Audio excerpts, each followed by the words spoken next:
Boa noite, gente. Então, aqui estamos no capítulo 4 e 5 do livro Algoritmos da Destruição em Massa, né? Aqui ele fala um pouco sobre a polícia, né? E a autora diz que participou de hackathons, né? Eu também participei de hackathons, até ganhei já um troféuzinho do Yahoo sobre um projeto.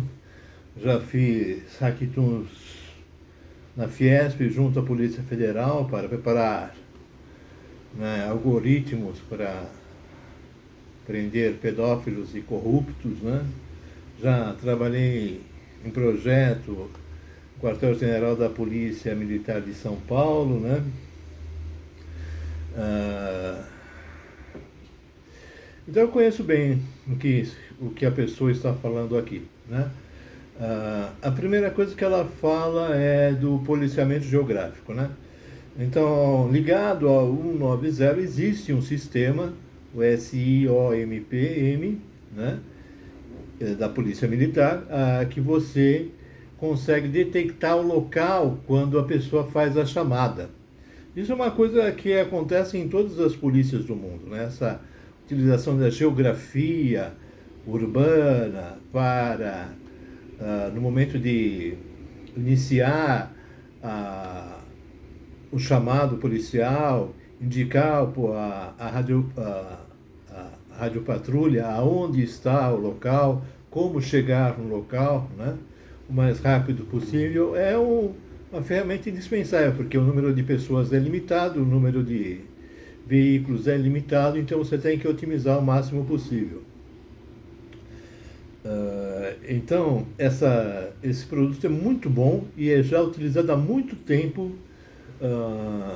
mais ou menos, né, pela Polícia Militar, que torna uma ferramenta muito interessante, né?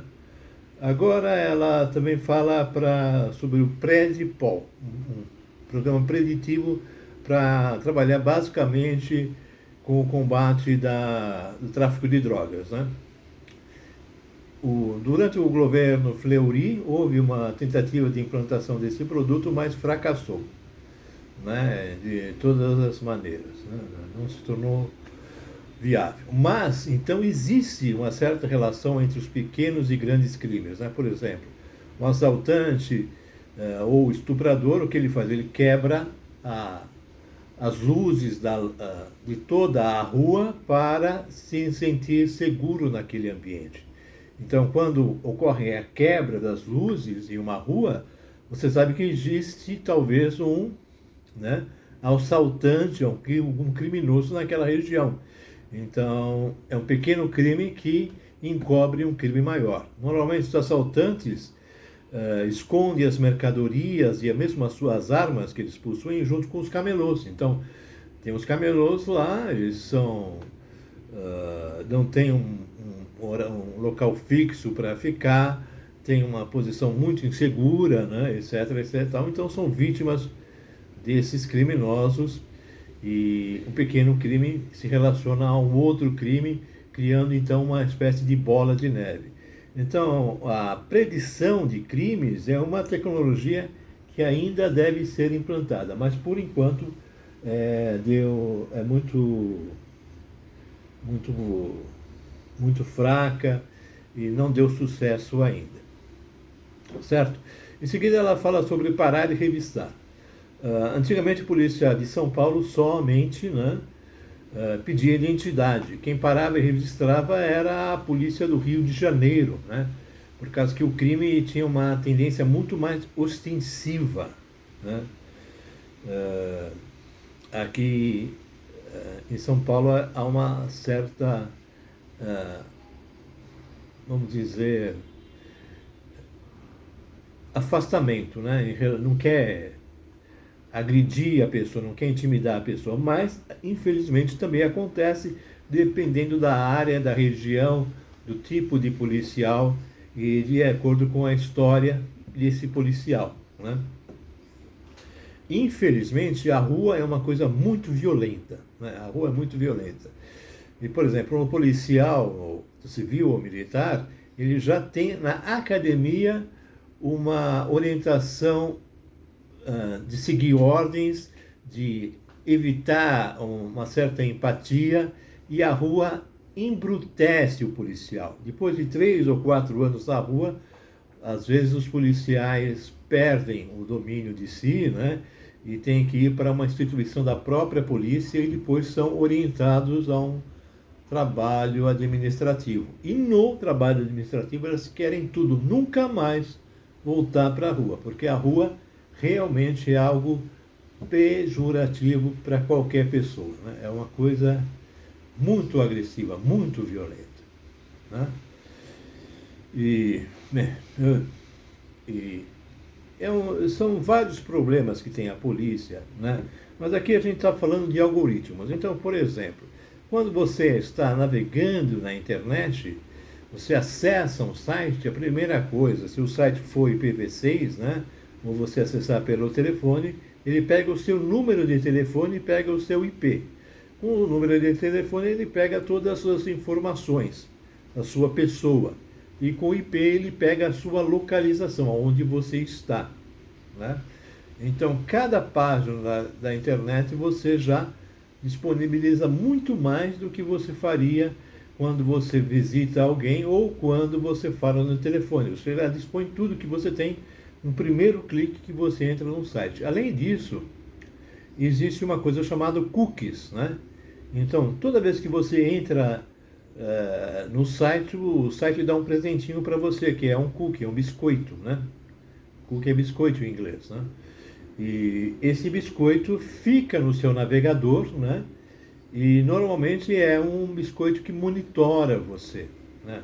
Vê o que você faz, para onde, que sites você vai, e passa todas as informações para algum lugar na rede, na internet, né? Então, isso causa uma espécie de transparência. Você parece que está sozinho, você parece que está seguro, mas, de certo modo, você está sendo monitorado. E essa monitoração causou problemas que hoje desembocam na lei da privacidade, né, que tenta resolver esse tipo de problema que é causado pela internet, uma pessoa ficar vigiando a outra, uma pessoa ficando olhando a outra, normalmente com o objetivo de venda, né, de vender alguma coisa, de vender um serviço ou então vender um produto para a pessoa, né? Mas sempre existe a má intenção, né? Sempre existe a possibilidade de um site, como eu já disse nos vídeos anteriores, de um grupo, uma agência de propagandas e usar isso de forma indevida, né? Então, quando você chega nesse ponto do livro, você percebe uma coisa muito clara, né? Que você é um analfabeto. Se você não sabe HTML, que é a linguagem de marcação, ou seja, o nome das coisas que tem dentro das páginas da internet, ou você não sabe uma linguagem de programação, você é um analfabeto. E quando você se torna um analfabeto, você se torna vítima de um grupo, né? Por exemplo, se um ladrão falar para você, vamos assaltar um banco, você conhece as leis, você lê as leis, você sabe, né, que você não pode fazer isso. Agora, se uma pessoa, né, pouco ética fala assim, olha, tem um jeito de fazer algumas coisas aqui na internet, sem que a pessoa saiba que você está vendo um vídeo ou fazendo alguma outra coisa, e você acaba acreditando nessa pessoa, né? E se acreditar e se ter confiança significa que você é analfabeto, você não tem o conhecimento. Então você fica na dependência de outra pessoa. Isso é muito complicado. A cada ano que se passa, há mais necessidade de você conhecer HTML e conhecer uma linguagem de programação para você conseguir desenvolver alguma coisa, né? E, por exemplo, mesmo os algoritmos de destruição em massa, como esse livro diz, os algoritmos podem nos ajudar, como também podem nos prejudicar. Podem nos libertar, nos emancipar, como podem nos aprisionar. Então, há um momento em que cada pessoa vai ter que ter o seu próprio algoritmo, certo? E terá que trabalhar nesse algoritmo. O algoritmo para quando você é adolescente, quando você é adulto, quando você é velho, certo? para auxiliar no tracejo com a internet, com o tracejo da informação, que é um grande número de informações que você acessa no dia a dia, de acordo com as suas próprias características, né? Cada um tem uma memória curta de um tamanho, uma memória longa de outro tamanho, um tempo de absorção do conhecimento, né? Então, essas são características individuais que podem ser colocadas, então, em um algoritmo que possa melhorar a nossa capacidade de interpretação do conhecimento que existe na internet. Aqui, no outro capítulo, ela fala normalmente sobre empresas. As empresas cada vez querem pessoas de um único perfil. Eu já falei para vocês, que esse teste psicológico que muitas empresas utilizam foi proposto pela NASA e pode ser burlado. Então, todo teste, todo algoritmo que se coloca lá para verificar uma pessoa, que se resume em que perguntas e respostas, pode ser burlado. E acaba, se você sempre utiliza o mesmo modelo, acaba sendo burlado cada vez mais, e você, em vez de refinar e conseguir uma pessoa ideal, acaba conseguindo uma pessoa muito longe desse ideal, porque o teste foi burlado. E o que é uma pessoa ideal para cada empresa, uma mesma pessoa que tenha uma mesma persona, que tenha todas as pessoas têm aquela mesma característica?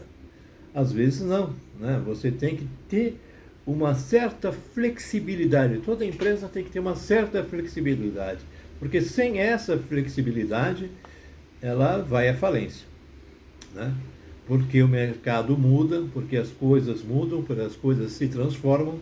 Então, há uma necessidade, isso aqui está dando uma sombra tremenda, uma necessidade de você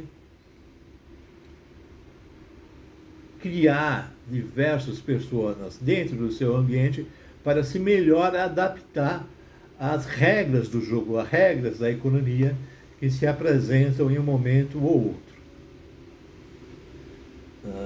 Tá? Então, é isso.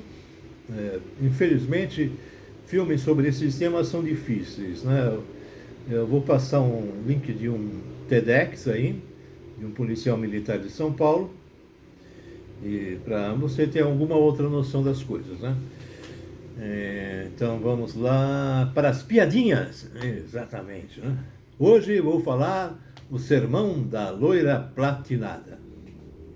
Pobre coitados daqueles que lhe têm intimidade, pois apanhar de sapato cor-de-rosa dói muito. Pobre coitados daqueles que a cercam, pois seus paniquitos e chiliquitos são memoráveis. Pobre coitado daqueles que acham que a conhecem, pois as aparências enganam. Pobre coitado de mim, porque essas loirinhas não têm limites. E pobre coitado de todos nós, porque do que elas gostam, a gente também gosta. Tchau.